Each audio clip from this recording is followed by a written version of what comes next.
کسی بھائی نے میسج کیا، ایک مسئلہ پوچھا کہ اگر چھوٹا جانور ہو یا بڑا جانور ہو، اگر اس کے خصیتین میں سے ایک خصیہ پیدائشی طور پر ایک خصیہ ہے اور ایک خصیہ نہیں ہے، ایک کا پورا ہے اور ایک کا پورا اس کا نہیں ہے، پیدائش سے ہی نہیں ہے، تو آیا اس کی قربانی ہوگی یا نہیں ہوگی؟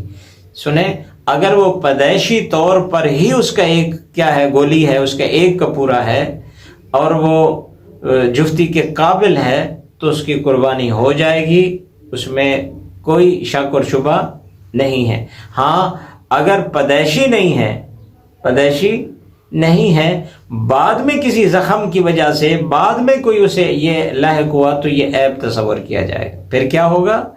عیب تصور کیا جائے گا، تب اس کی قربانی نہیں ہوگی۔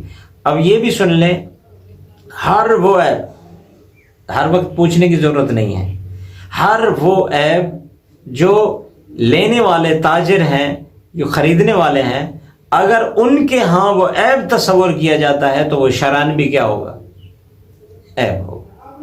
اگر خریدنے والے تاجر اس چیز کو عیب تصور نہیں کرتے، اس کی وجہ سے اس کی قیمت میں کمی نہیں آتی، تو ہم اسے عیب نہیں سمجھیں گے۔ جس کے خریدنے کی وجہ سے قیمت میں کمی آئے اور خریدنے والا اسے عیب سمجھے، تب ہم کیا سمجھیں گے؟ اسے عیب سمجھیں گے۔